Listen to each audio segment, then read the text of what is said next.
internet. Don't worry, I have to go first. I'm American. My name is Matthew Kroll. And this podcast isn't about being pro-war. This is about being pro-money. My name is Stephen Buja. Hello, Stephen. This is the only podcast about movies, specifically the film War Dogs. Woo! I can't help but notice you are not a tall New Zealander sitting across from me, Stephen. I can try my best. Don't do it. I shouldn't do it? No, okay. He would not like that. Shahir Dowd is absent this week, probably being a good father or some garbage. I don't fucking know. Look, it's not my turn to watch him, but I've enlisted my good friend and longtime movie review cohort, Hey. Stephen Buja from Oscarwatch podcast. I understand. What do you do on Oscarwatch? Because you're on the only podcast about movies right now. Right. Well, you're about the only podcast about like movies that are in the theater or have been in the theater. We're about the only movies that have won Best Picture of all 88 Academy Award winners. You can't be talking about movies. Yeah, well, it's complicated. Think of it as like think of it like you went through the portal in Stranger Things and you're on a slightly different plane of existence that shares a lot of the same similarities. I got to be honest with you, Steve. That's the closest anyone has ever been able to describe their quote other movie podcast to me, and I understand it. No, but we're very lucky to have you. Thank you for filling Shahir's giant shoes. Although you guys are probably about the same height. Probably. I have smaller feet than people my size, so they could be smaller. I don't know. Okay. Well, we're learning. Yay!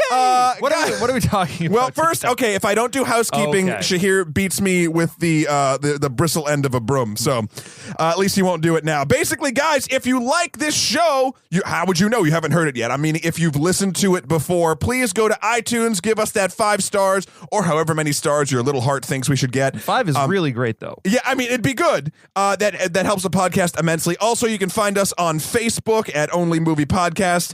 And also, you can email us if you want us to do a film that you'd like us to review, onlymoviepodcast@gmail.com.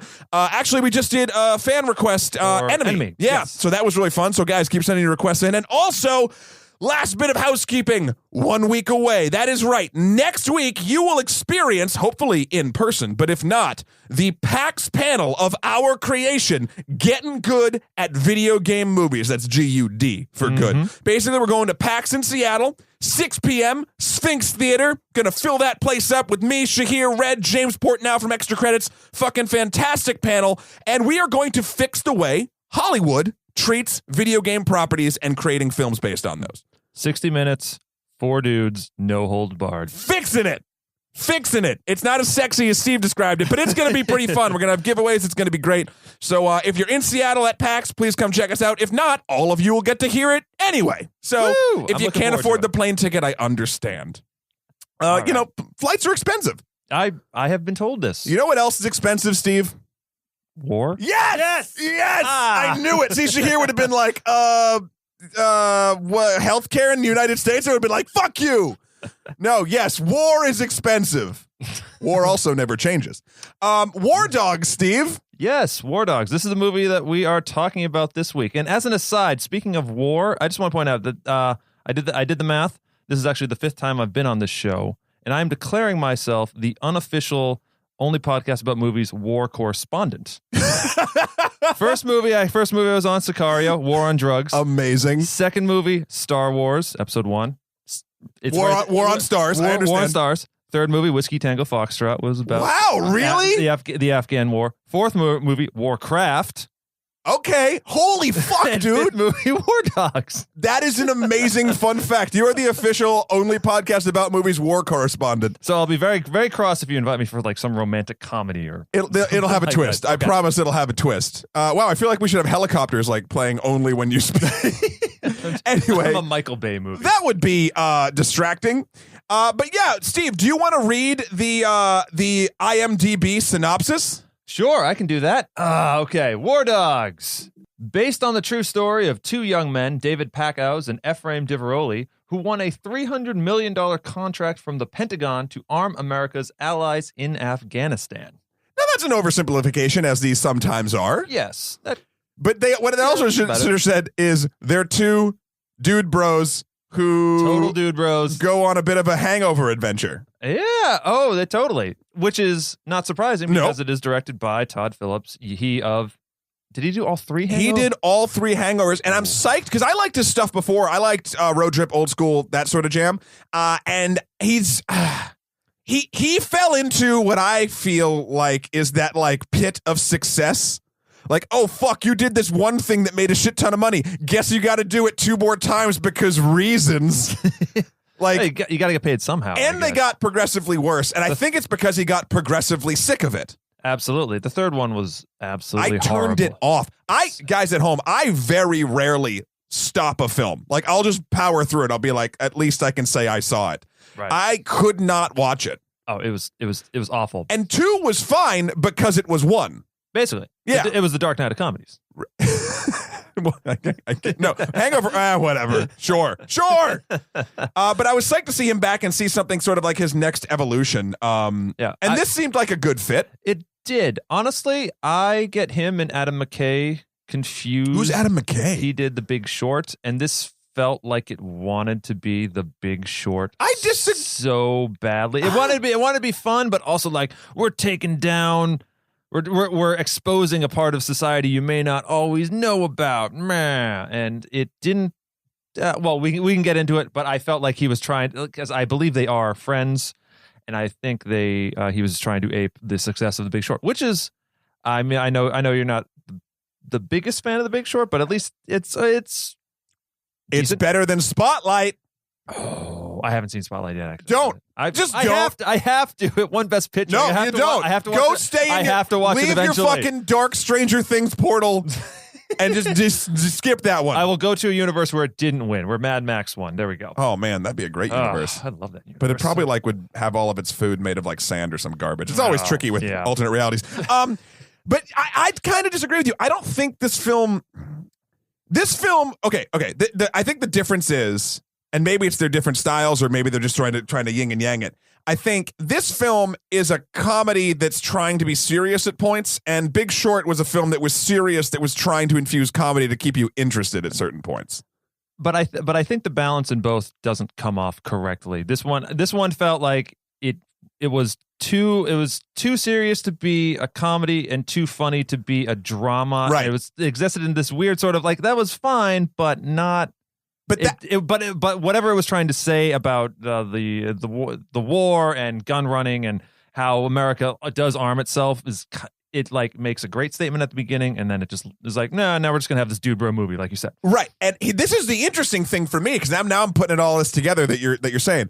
So for me personally, and I think for a lot of people, we've talked about this before in the show, that comedies, I feel like, get more of a pass than dramas do when they falter in certain places. The thing that a comedy has to do is make you laugh, or at least have you enjoy it, right? Make you laugh, which is just as hard as making someone cry in certain situations, but if not harder. But I feel like in this situation, when you kind of have, you look at The Big Short, that was like, we're super serious, and now we're going to infuse comedy. I felt like that felt more out of place to me and more of a letdown than this, even though they both did sort of lose something along the way. I feel like War Dogs and the comedy that lost its serious angle is more forgivable than the serious movie that kind of dabbled in a comedy angle. Yeah. I guess I'm looking at it from, what is it trying to say? And yes, I did laugh at War Dogs. I'm not denying that. Oh, everyone's funny. But this is the point. Okay. Sorry, I was rambling, and you got it. You hit the nail on the head. What are these movies trying to say? Big Short is edutainment. Big Short is trying to tell you facts about the real world, that how basically most people are getting fucked, right? Right. And how people got fucked. This movie is not edutainment. This is entertainment.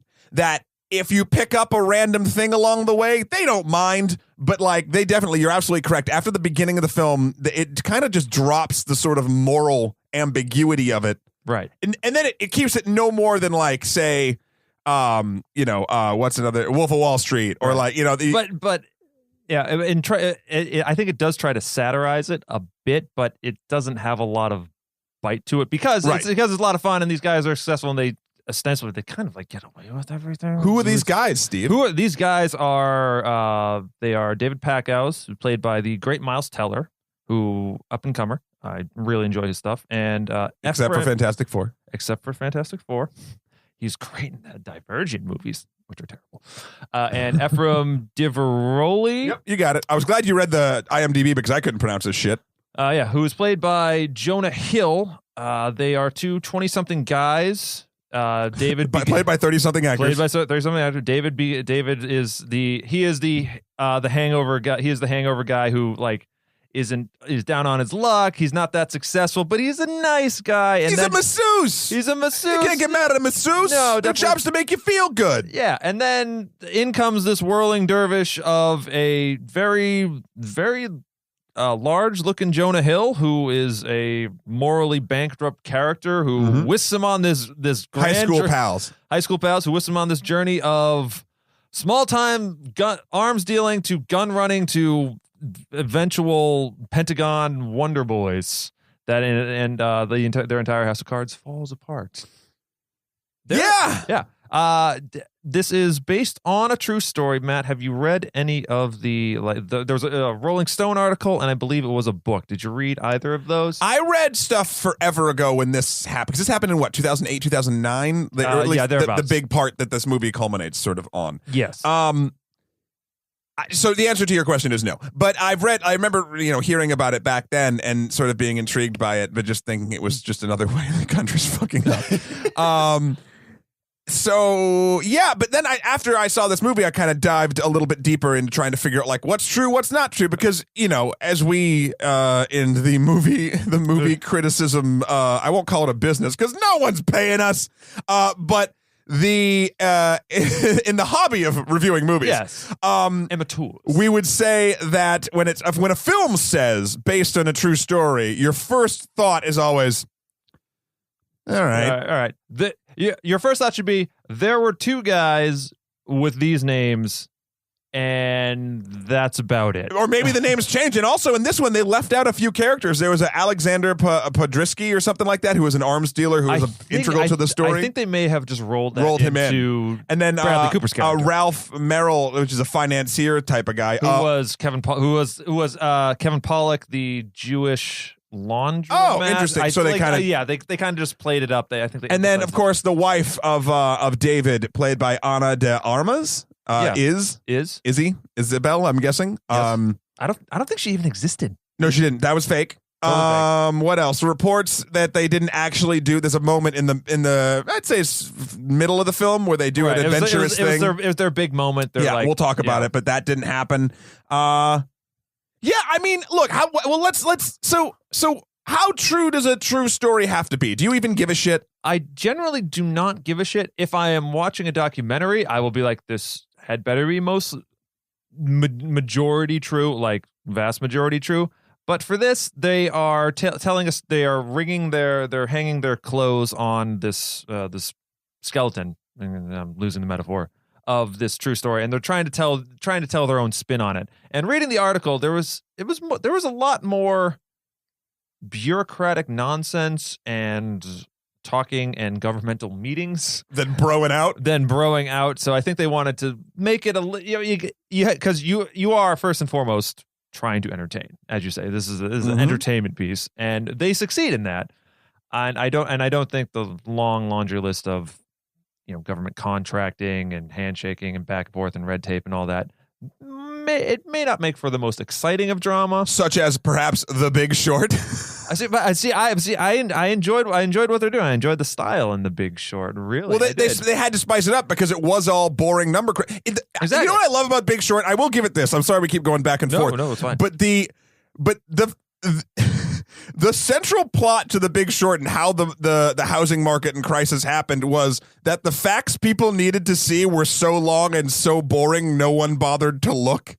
Right. And the movie realizes that that's what its central premise is based off of. Something that's so boring that people that are valuing things at millions and millions of dollars just aren't looking, So they have to take something that's that level boring, and spice it up, and then they have Margot Robbie in a bathtub. Yeah. That's one of the things I loved about it. I wish there was something more to. Yes, we all loved Margot Robbie in a bathtub. Everybody loves Margot Robbie in a bathtub. Nobody likes Margot. Well, everyone loves Margot Robbie in Suicide Squad. Had to drop that in there a little bit, but I'm sad for Margot. But see, Robbie at the beginning when we cut to David getting pulled out of the trunk, we're sort of flash forwarding a little bit further along in the story, and he talks about that's this gun, it's worth this much, and he goes through like how you outfit every single soldier. I thought that's a fantastic way. My attention is grabbed here. I want to know more about yes, I want to know more about you because you seem like you're in some shit right now.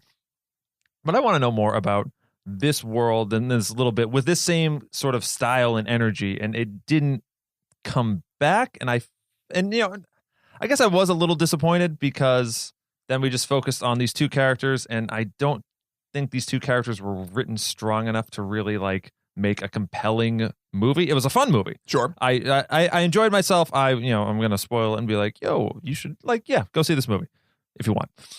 You heard it here first. Stephen Buja, the only podcast about movie War Correspondent, says, go see this movie if you want. Put that on the poster, please. No, I'm just kidding. So, I mean, what I thought anyway was that it overall I enjoyed my experience, I will say. I also just sort of feel like, its advertising grabbed me, and it wasn't advertised a ton, but I thought it looked fun. I really love Lord of War. Oh, good. I was going to bring that up. Yeah, Lord of War is just fantastic. Yeah, and I'm not sure if this does it better. It does it different, kind of. It makes it more of a. This has more information in it than Lord. I mean, right? But I think Lord of War is a better movie. Neither of these are like instant classics or anything. No. But with my big Nicolas Cage size, I have a room just for Nicolas Cage. In your heart? Yes. In my heart. And so I have it's a special place for him. Fun fact, if you don't, I don't think you have a soul. I don't think you'd be considered a human being. If you don't have a Nicolas Cage. If you don't have it, even a tiny one, even if it's a tiny one that's just his face that looks like when he's transforming in Ghost Rider. But yeah, all right. So, I mean, that's pretty much it. I would say, I mean, I did. I liked it. I just felt like... I just wanted more out of it. Yeah, and it feels... This was sort of my issue, and we'll get into it more as we go, but like, it felt well worn. Like, it was all stuff I enjoyed, but I've seen... before, and oftentimes pieces done better. Okay. So like it's got that Scarface vibe. It's got it culls from a lot of different films. What I got Scarface, Goodfellas, Wolf of Wall Street, Big Short, obviously. Hangover. The Hangover. Like it's taken a lot of pieces, and look, I will be the first to give props that when you make a stew out of movie parts and it's tasty. That's awesome. Yeah. But this didn't do like, okay, Wolf of Wall Street's sort of like a straight up Goodfellas kind of, I mean, it's Goodfellas for the next generation in a weird way. It's amazing. And it's amazing.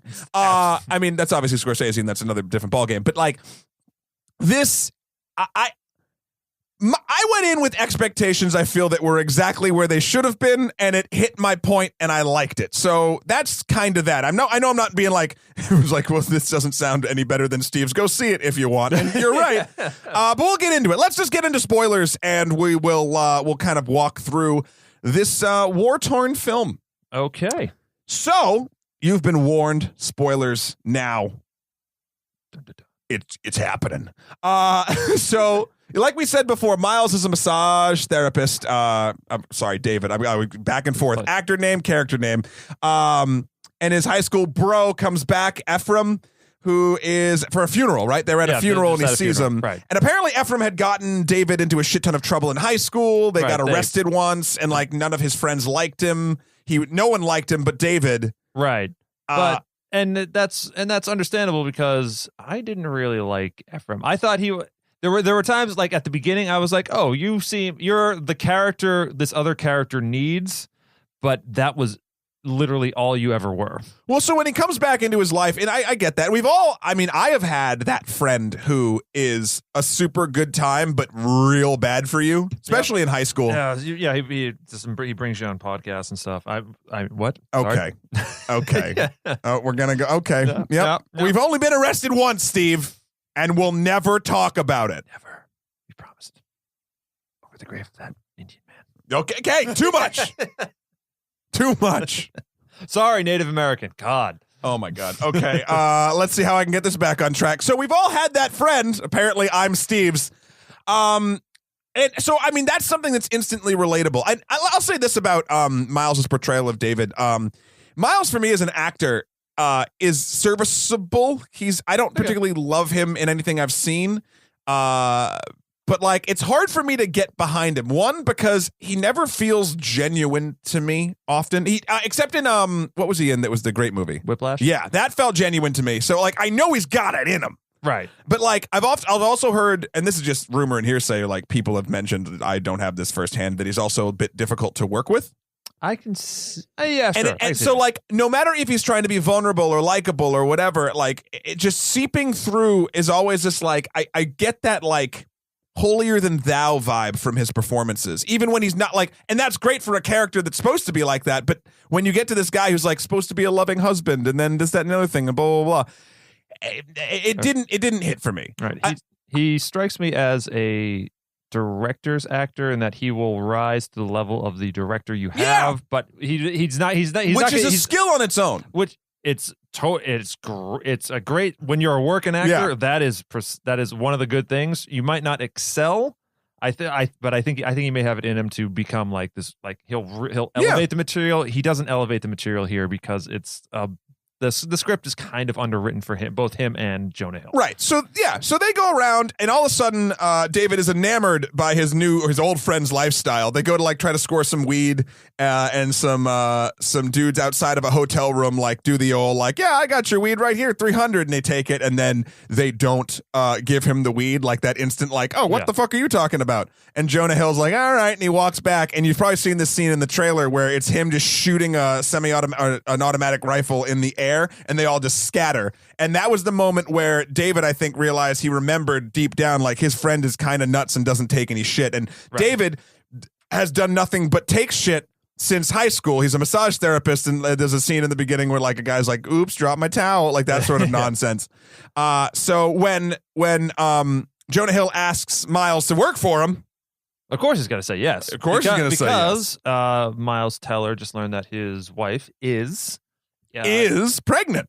Oh, look at you right there. And as he's just worried about like how he's going to pay for it. You only get so much money, working massage. And so suddenly he's a arms dealer. Yeah. Arms dealer. A war dog, if you will. A war dog. What is a war dog? A war dog is sort of a derogatory term for these bottom feeders that take like sort of like small contracts after the Halliburton scandals and all that stuff. And Lockheed. So like they had to keep giving, like they had to give opportunity. The government did this in real life to anyone to fill military contracts. Then of course, if there's blood in the water, the sharks come and yeehaw. Right. So they formed this. Was it AIR? AEY. AEY. Thank you. What does that mean? It means absolutely nothing. There's a beautiful scene we'll get to later. Well, we can talk about it now. There's a moment where they're getting bigger later on in the film.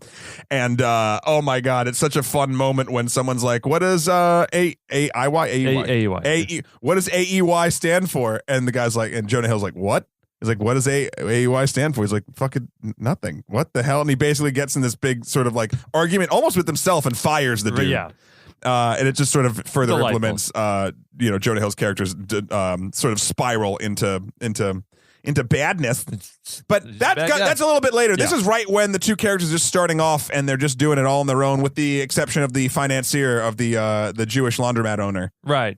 Kevin Pollak, who gave them the seed money to start up, and they're cheating him out of money now too. So this whole thing is based on Ephraim's lies. He's lying to his financier. He's lying to everybody. He's lying to seemingly to everyone but David. And then David sort of starts taking on the traits of his friends, the bad traits, I would say. And because him and Iz are like against the war, right?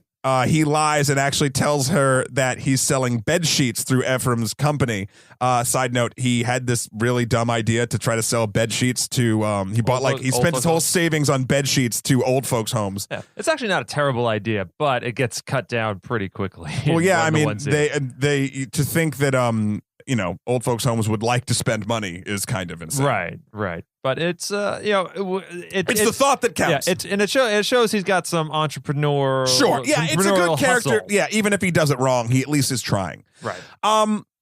So yeah, and then it's just sort of the story of like them sort of hitting it, taking it off. He's hiding it all from Iz. They're just making more and more money, blah, blah, blah. And then the sort of, I'd say, Act 2 startup is they land the, quote, Beretta deal. Yes, the Beretta deal. The U.S. Army in Iraq has requested about 10,000 Berettas for the local Iraqi police force.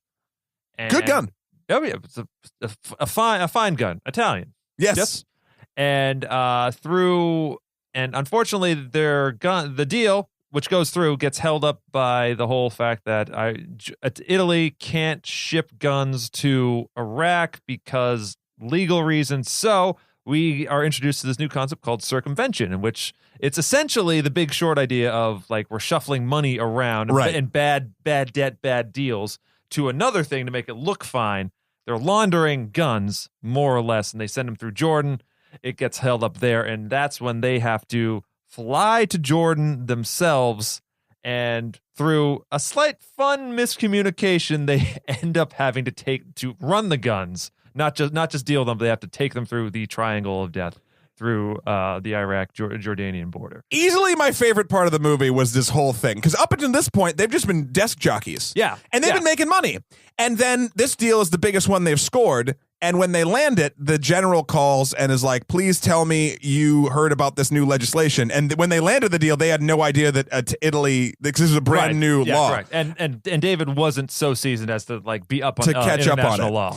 So this sequence of them having to fly to Jordan to get the guns and then drive them to Iraq is probably where this movie shines the most. It's the high point for me, I think, just because it takes the Todd Phillips model, which is two guys on an adventure. It's what he knows best. And this adventure, it's through a war-torn area, but he makes it fun. There's the right level of drama. They get chased by some rebel groups, and the whole sequence is actually pretty great. You've seen a lot of it probably in the trailer. There's one great moment. There's a slow-mo shot of them driving that red truck, and they're laughing, looking out the window, and they're shaking around. That's right as they're crossing the border, I think. They're getting out of Fallujah. They're getting out of Fallujah, and the U.S. military is driving one way with a chopper going overhead and attacking the rebels that were chasing them. It was just, it was a super convenient moment, but it was so fun you don't particularly mind. Right. And to the best of my knowledge, completely fabricated. Oh, yeah. And the best part is, so that shot you see in the trailer with them laughing and whatever, they're looking out the window at Humvees going by, and there's an equally long slow-mo shot of a military personnel, a military officer, just flicking them off because they realize they're just these assholes that are getting shot at. Yeah.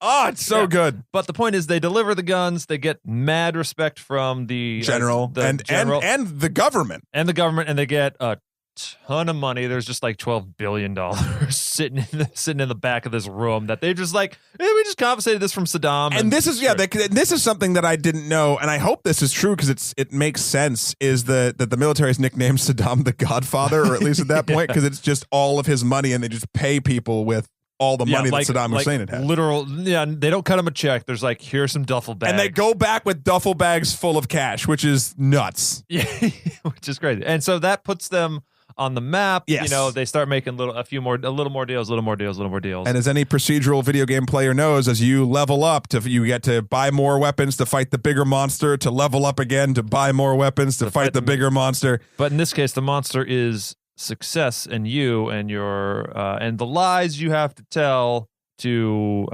your loved ones. Your loved ones. And then eventually you get to the final boss where somebody's like, yo, I got a sweet deal for you. And that somebody is, of course, the one and only Bradley Cooper.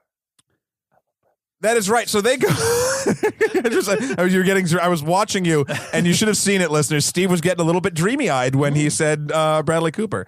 Bradley Cooper, fun fact, totally pet my girlfriend's dog. They met. Oh. There's a picture of it. She might have it on coasters. I don't know. It's a beautiful moment. Yeah. But he shows up for about 5 whole minutes of screen time. Well, let's sort of get into that. So how they meet this Bradley Cooper character, who is the he's a international arms dealer, Henry Gerard. Yes, who is, I believe, some sort of he's an amalgamation of a bunch of different characters. I'm sure he is, because and he's the baddest ass of badasses. He is what I think Ephraim and David think they are. They're like, right. We're these swinging dicks, but like this guy is the coolest cucumber in the fucking world. And they meet him at a convention. It's a real convention too. Yeah, it's an arms convention. I forget what it's called. In Vegas. Yeah, in Vegas. Actually, I have a high school friend who works for I forget which gun manufacturer, but he was talking about it once, and it's insane. It's literally Comic-Con for guns. They describe it, or for war. And so they go there thinking that after this Triangle of Death fucking Beretta deal, that they're going to be, big time people and they're going to walk through, but they just get creamed the entire way through. No respect. Shut out because they're still 22, 23 and they're just two dudes. They don't have a big company. So really. Then after they've sort of, retired to it being a failure, I believe David is at a blackjack table and in comes Henry. Yes, and they conveniently meet. Yes. And they get to conveniently talking. And then conveniently making a pretty sweet arms deal. So basically there was what was it? There was a deal on the table that they thought was sort of fake. That they thought was the big time. The deal was, this is the bullet deal. Yeah. AK-47 ammunition. Yeah. The U.S. government was essentially, they were going to arm the entire Afghanistan army and police force. This is an actual thing that happened. Bush wanted to just we need to okay, a Democrat might take the White House in the election year, so we need to get these guys up and running. Oh, wow. So we need all this ammunition. And so there's this contract out for 100 million rounds of AK-47 ammo. And through wheeling and dealing with Henry Gerard, they go through the process. They do their diligence, so to speak, and these two jackasses end up getting this major government contract. Yeah. And so the ammo that I'm trying to sort of walk you through this, because this whole thing is complicated, but you know what? Let's go back to sort of talking about some good things the movie did. This is all very geopolitical complicated, even up till now. And this deal, I forget what country the ammunition was stored in. Albania. And apparently, because I guess Albania is the most well-stocked country in the world, because true fact. Actually, they armed themselves expecting a war that never came, so now they just have warehouses of military shit, which is nuts. But anyway, what this movie does very well is, amidst its broing, it does cleanly give you the information you need. Yes. Absolutely. To give you the feeling of understanding, or at least the level of understanding that characters should have.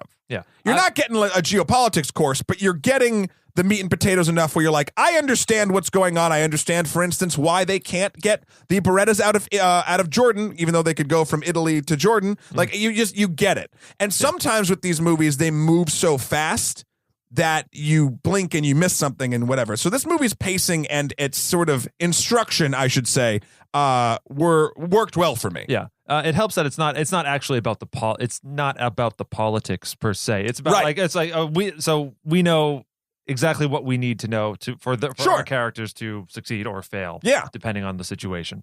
And it's actually very smart. I never had a question what was going on. So kudos to the entire team, and I guess that's also a big thing on the writers as well, because I mean, writers, editors, and director, of course. But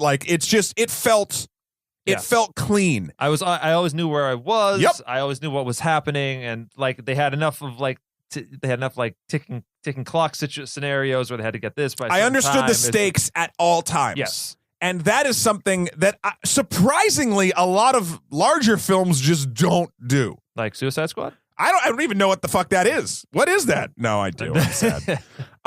Sorry, that was like the last one I listened to. So I'm like, so now Henry, big time, real deal gun runner, who is on a terrorist watch list. So that's the reason why he, quote, randomly sat down next to David at the blackjack table. Right. He's looking for someone to do deals with the government because he can't do the deals with them. And this is where they first start doing, because nothing they've done to this point is on the books truly illegal. Right. It skirts the line, like getting the guns out of Italy. Yep, but since they moved them themselves and there's no paper trail, it's not illegal. It's illegal to ship them through the air, but it's not illegal to drive them. That's totally fine. But so now they're actually coming across this is illegal, and there are a few moments where they start thinking, or at least David starts thinking, this is actually morally wrong. Yes. But they go ahead with it anyways, right, because they stand to make a fuck ton of money. Yeah, so they go through, like they mentioned, like 3 weeks of falsifying documents and making them look like a real company and actually like applying to do this thing. And there's a great moment also in the trailer where they come in like 53 million lower than everyone else or something like that. Right. And they freak out because Ephraim's just mad because he could have made 53. But you know, like for me, I guess it's there's a point where a lot of millions of dollars is a lot of millions of dollars, and I'm like, I just stopped caring. But that's why you and I are never going to be rich, Steve, is because we're not hungry enough to keep being rich and eventually destroy ourselves. Right. We'll destroy ourselves the old-fashioned way with alcohol. Yeah. But that is literally the entirety of Ephraim's character. He just cares about that. It's to the point. Is it to the point where he bores me by the end. I'm like, of course. Well, I mean, there's been studies of these people even in real life that are like, that get so rich and all they care about is getting rich. I mean, it's a mental illness. I mean, I can believe that. It's a obsessive compulsive, or not necessarily OCD, but like just having an obsession like that when you are more than fine and you're fucking over people just to feel this weird like sense of like, I'm better, is fucking terrifying and awful and weird. And it actually probably is it's a disease. It's a disease. It's certainly the only reason they get caught is because Ephraim. Oh yeah, we'll get to that. We'll get to that. And I hope that's true as well. No, I don't think. I mean, it's partly true. There was sure. We can talk about it. Yeah. So they're in Albania checking out the right. Yep. They're checking out the guns, or not the ammunition, and they crack a crate open and it looks all good. It looks like Russian, right? That's what they thought it was. Yeah, it's old AK-47 ammo from the Cold War. That's where Russia got all its stockpiles. So they do it. Yeah, bing bang boom. There's a great scene of Jonah Hill just like firing off an AK-47 in slow motion. You've probably seen it in the trailer. I'm like, all right, that seems like that's a fun little moment. And now they got to get through the business of getting this from Albania to Afghanistan, and that turns into a process. Let's call it a kerfuffle. A big kerfuffle when it is determined that most of the ammunition did not come from Russia, but China. And after the Tiananmen Square massacre, the United States had a strict: we do not deal with Chinese arms or munitions, really. Either they do not deal with that, and they can, that is like an actual law that is on the books, and so now they're kind of fucked over, and they need to figure out what to do. So, and Henry, the real gun runner, doesn't give two shits. Yeah, he's like, just figure it out. You didn't bother to inspect all the crates, so fuck you. Yeah, right. I think it was. Yeah, you have to learn the difference between we have a problem and you have a problem. Yeah. Which I thought was actually kind of cool. Yep. It was a good line. And fuck, in gun running and being war dogging, or even in any sort of business, that's something you gotta kind of learn. Yep. And they learn it hard. This is their trial by fire, so to speak. So like in The Wire, where we just hide the alcohol in a brown paper bag, we're going to hide all these bullets in brown paper cardboard boxes. That's right. So they decide, they have the genius idea, because it's all like big heavy wooden crates that are all marked with Chinese lettering that they're going to take apart, and they're going to put them in plastic bags in cardboard boxes and ship the ammunition that way. Not only, disguising the fact that it is actually from China, but also it is going to make it so it's actually shipping much, much less. Like, it's heavy, and that's actually what they tell the packaging people in Albania. They're like, we want to cut down on costs, even though they're pretty shipping fuel costs. But the guy who runs the he knows what's up. He's he's well aware of the situation. But so David has to keep going there and like inspecting this as it goes on. Right. And Ephraim is home manning the fort. And the business has grown. They've already had that scene where they were talking about what it stands for. Yeah, which is bullshit because David and this does go to show Jonah Hill's character Ephraim. David's got a wife and a kid at home who needs him. What the fuck does Ephraim have? He got that strip club, that one strip club that he's got that strip club. He's got that big club to go to, but he should be the one going. And I understand, and I get that. 70-30, Steve. 70-30. They sign an agreement before David leaves for the company finally, and Ephraim kind of takes it as an affront that he's actually being asked, or he acts that way, to actually put it in writing that the company is now 70-30. And then David in an infinite stupid. This sort of bugged me, sort of for convenience's sake. Especially because later on when shit hits the fan, he's like, I got copies of everything. But he didn't have a copy of the fucking agreement. Like, it was very sort of character breaking for me. He doesn't make a copy of this contract and just puts it right on top of his top drawer in his desk. Because nobody can get into there or anything. It just goes, like, I really just didn't like Jonah Hill's character. And we aren't supposed to like him, but I wanted there to be more to him than just, like, you can make a character who is unlikable and, like, at least begrudgingly respect or enjoy watching, but he just keeps... There's no fun in him. Like he just makes money to make more money and over and over and over again. And like, yeah, he bangs some prostitutes, but there's never a time where he seems like he's like enjoying the fruits of his labor. Even his laugh is that like, oh yeah, which is a great laugh, but it's like, oh, I just want to punch you. But that's the laugh of someone that's the laugh of a sociopath that's trying to fake laughing. Yeah, in a weird way. Yeah, and respect to Jonah Hill, he does a great job. The performance is fine. It's just I don't think the character. He's riding a hard line too because he tends up being as the story moves on he's the bad guy in a weird way. Yeah, he's definitely the bad guy. In fact, Bradley Cooper I think ends up kind of on the good side of things. We'll talk about that. The ending's a little weird. So so let's talk about something else I didn't like too. Remember how I said this movie feels well worn? Yes. I just started hating when he finally gets back. When David finally gets back from Albania, because he basically says he's had enough. Because why does he come back? He just leaves in the middle of it. Why does he leave? There's I can't remember why. Something goes wrong, or he gets wind that that Ephraim isn't doing something, or he's not. Oh no, I think. Because he gets kidnapped because Ephraim's fucking over Henry. That's right. Sorry, guys. Over like 4 cents. It's a complicated plot, but basically, Ephraim back home is doing. He finds out that Bradley Cooper's character Henry was selling them the ammunition at something along the lines of like 6 cents a shell, where the actual value of it, he's buying it from Albania for 2 cents a shell. Right. So he's going to make like $400 million on this deal. And even though Ephraim's going to make 70% of 100 and something million or something like that. I think maybe more. I think the contract was for like 300. Yeah. 300 million. That's not enough for Ephraim. And so he tries to fuck over Henry, which leads Henry to kidnap the only person he's near, which is David, who knows nothing about this. That's the scene in the beginning of the film, by the way, where you finally see that it's Bradley Cooper pointing the gun at him, and he lets him go. He's just trying to scare him, though he does randomly kill his driver. Right, it's implied that because the driver learned something or other. I forget exactly what, but so that was a part that wasn't quite explained well. So David is done with this. He goes back to confront Ephraim about being like, "Dude, what the fuck you doing?" And he wants out of the company. He wants his 30%, and he wants out. Right, but Ephraim's not doing it. He gives the whole because Ephraim ripped up the contract, and he has that stupid shit-eating sociopathic grin on his face, and it becomes like legal battles, so to speak. And this is sort of where I feel like the movie starts losing me.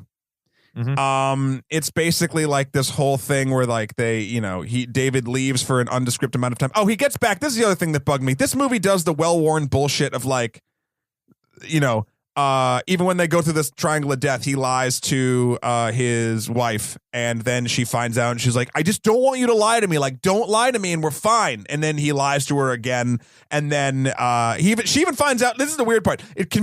She finds out that they're not selling bed sheets, and she's selling guns about a third through the movie. And even though she was so against it, well, now they need the money, and the money's good, which is. I understand that's a very human thing and it absolutely happens in real life, but this just felt convenient. And then the next thing, when he gets back from Albania and says he's done with it, it does the typical tropish bullshit. She even says the fucking line of, I think we're going to go stay with my mother for a few months or something. Oh, she takes the now born kid and leaves. And then it's the main character's like quest for redemption to get his family back, but they don't really focus on it. But it's just like, oh, well, in these movies, this has to happen. Right, exactly. And it was... It felt bad because the rest of it did feel at least a little bit... Because it did actually happen. This was tacked on melodrama. Bullshit it didn't need and kind of detracted from the point. Right. It existed to make... David have a redemption. More relatable, because somebody has to be the good guy, because at the heart of it, these guys are kind of scum. They're both terrible people. It's just that David's conflicted about it, and that's where the drama sort of happens. But it's underwritten conflict, so you don't really like. I was like happy when he showed up at the door and like he immediately confessed everything. Like that stuff gets me. I understand it's like you're playing me like a violin at that point, right? But I understand that. I get that. It's serviceable, but it doesn't do even those moments particularly well. And I just felt like that it was unneeded. But then the rest of the movie is like, then David, the I can't remember the character's name, but the Jewish sort of financier from the beginning, Slutsky. He like wants to like talk them through a deal because apparently Ephraim feels bad. And this is the part, this is what I don't get. So Ephraim's feeling bad. Right. So he wants to offer this penance of some small amount, like $200,000 over 4 years. Yeah.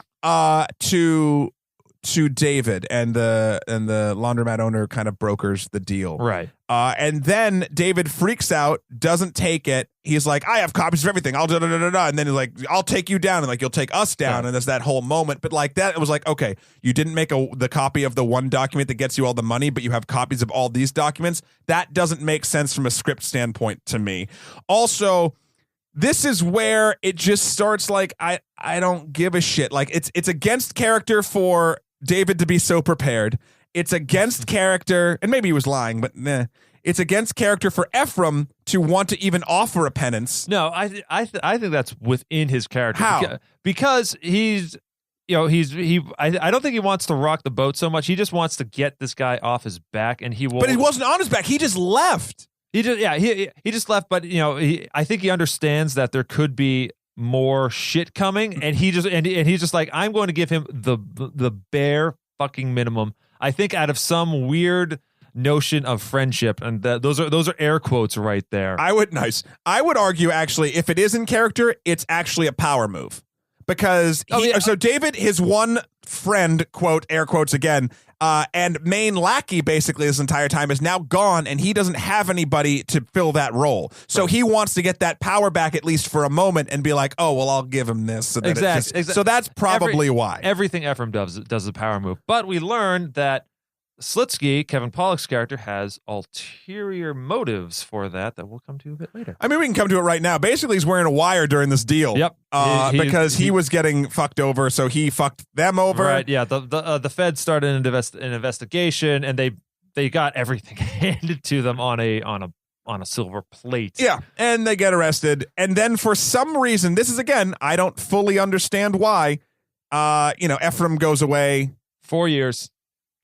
And David gets 7 months house arrest. And is that because, this is an interesting thing, is that because there was no contract for the company?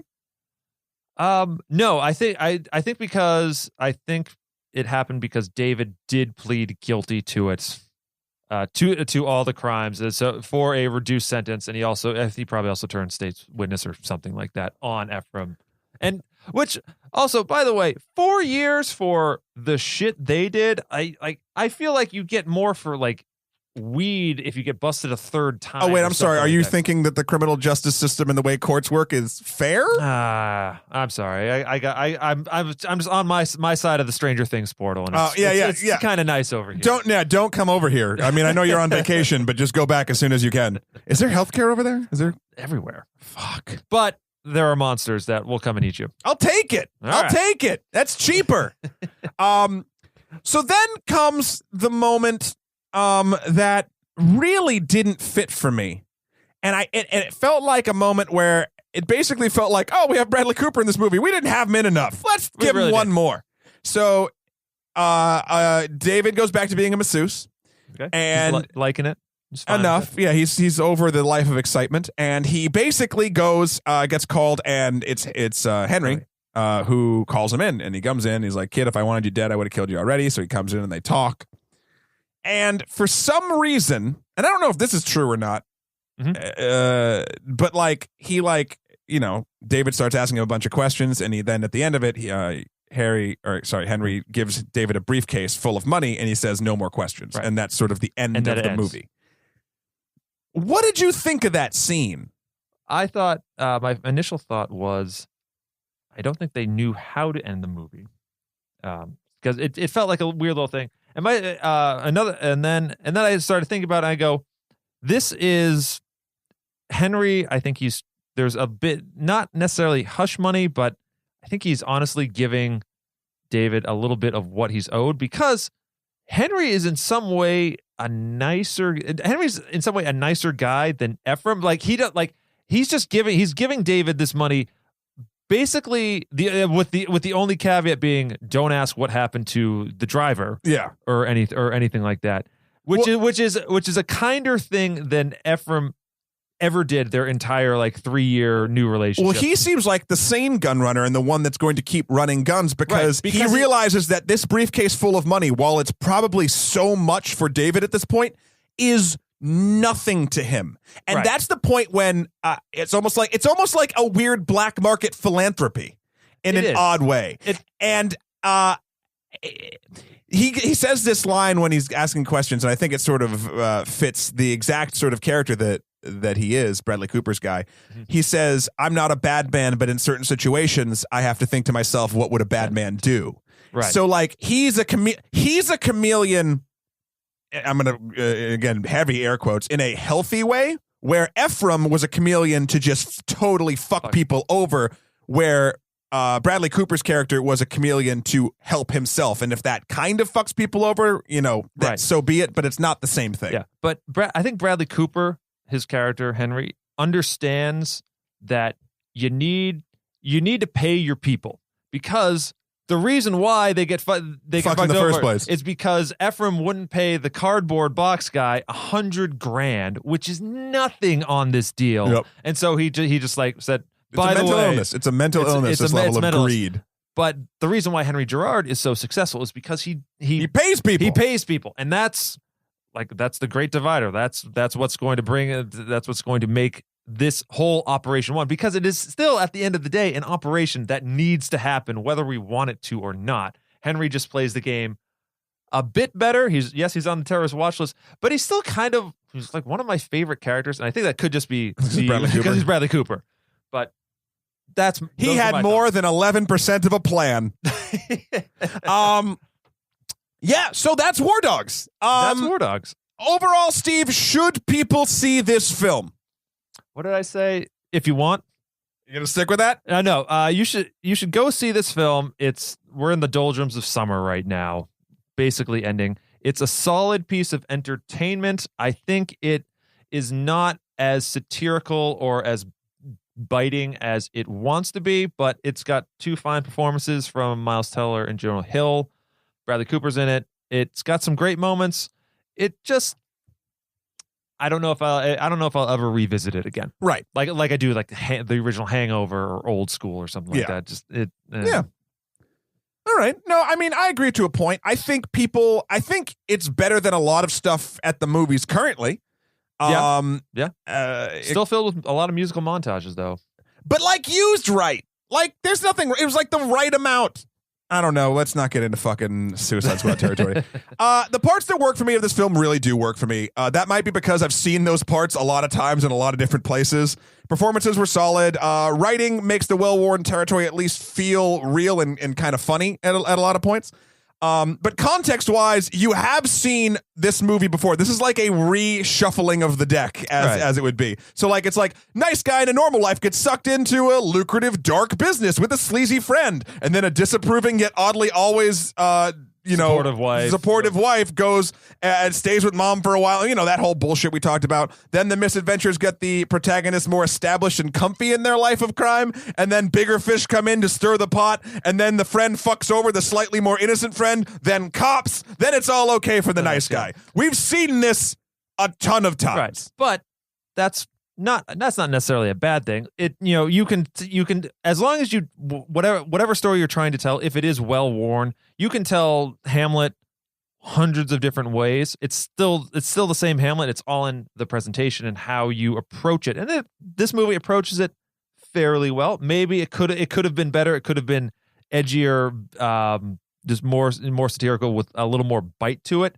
But it approaches all of these well worn concepts fairly, decently enough to make the ride enjoyable. Sure. So I would say if you're listening to this podcast when it comes out, late August, early September, I think you should see it. If it's still in theaters, go check it out because it was a fun time at the movies and I didn't ever look at my watch. I enjoyed it. And, that's lacking a little bit these days. And we will get back to it. I have faith. That I feel like November, December is going to become the new summer at some point. I know there's a lot of big Christmas movies and things like that, but it's weird.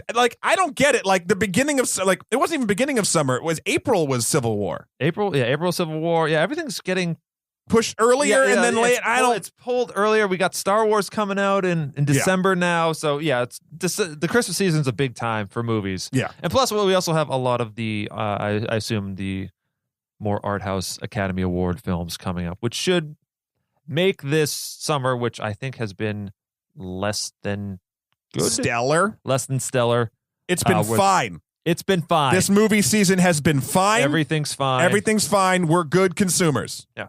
War Dogs, it sends the summer out on a solid, if unspectacular note. Yeah. So go use that as you will, dear listener. So this has been the only podcast about the film War Dogs. Steve, thank you so much for not ever trying to do a New Zealand accent. You're absolutely welcome. It's always great coming here. Where can folks find you when you go home to your dark alternate dimension? Well, you can find me on Facebook, Twitter, and Instagram at the Oscarwatch podcast. That's Oscarwatch Pod on Facebook, on Instagram, and Twitter. We reviewed all the best picture winners. Myself and a good buddy of mine, and the occasional guest host. We're going to get you and or Shahir on definitely for a couple of them. I don't know if I'll survive the portal. It's a you know what? The Skype reception is actually very great. Does it actually get better? Because that'd be weird. It's crystal clear.